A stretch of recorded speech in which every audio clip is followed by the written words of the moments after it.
All right, I go home and I see 10 things.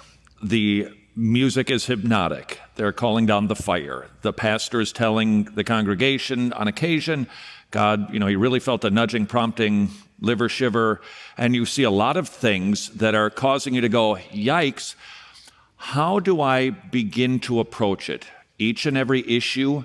Do I deal with every single person? What is the best way to approach it if I'm sensing my church is a bit of a mess?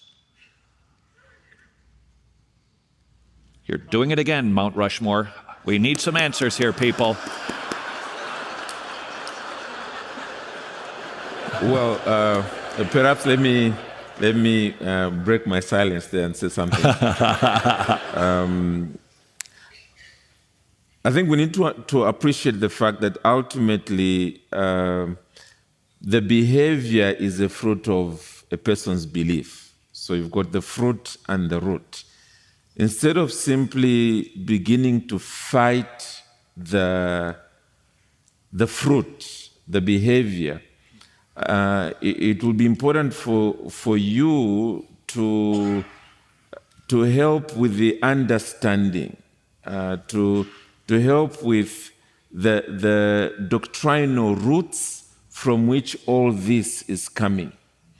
An obvious example is if you look at the Pauline epistles, it's always he deals with the doctrinal and then says, therefore, this is wrong, or therefore, this is the way you ought to live.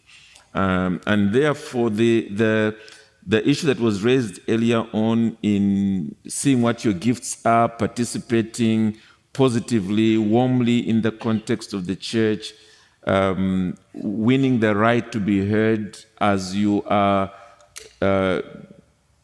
helping people to understand the gist of what the Bible teaches, I think gives you a good enough platform to enable individuals to begin to think.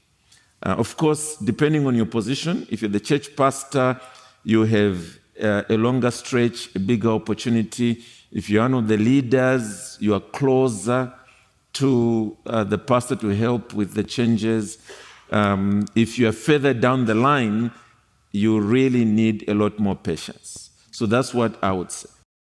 This is a very important point, and I would just go so far as to say the most extensive doctrinal statement that I have ever seen is the Grace Community Church doctrinal statement. It's the same doctrinal statement for the Master's College, the Master's Seminary, and Grace to You. I don't know how long is it, Phil? Have you looked at it? It's a booklet, and it amounts to like booklet. Yeah, 25, 24 pages, something like that. I think it should be an absolute in a church that you have a highly defined doctrinal statement. You may even go back to the Westminster Confession, Shorter Catechism. You may go back to a Baptist confession, something like that.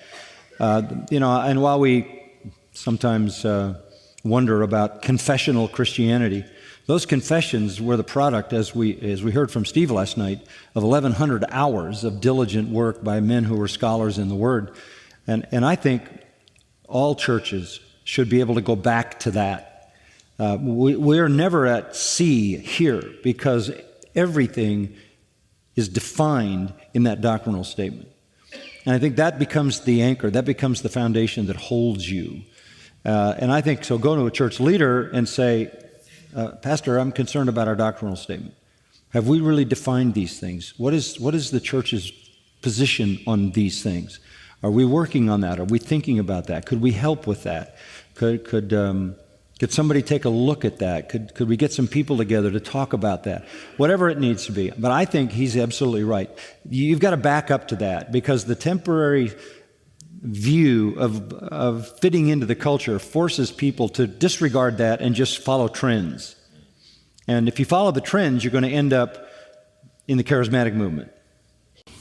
Let me back up even one step further and say, you need to ask yourself, what are you doing in this church in the first place? If you came to this church because they have a better youth program, or you like the music or whatever, and it's not the soundest church in your community. There's a better church there's a church with better teaching, but they don't have the youth program or the music you like or whatever. But so you decided to go to the bigger church, I don't know, for business reasons or something you liked better, even knowing that its doctrinal foundation was not as sound. What are you doing in that church? When you decide where you're going to take your family to go, you'd better choose the church with the best teaching, regardless of what, their youth program, whether the youth program measures up to what the mega churches are doing.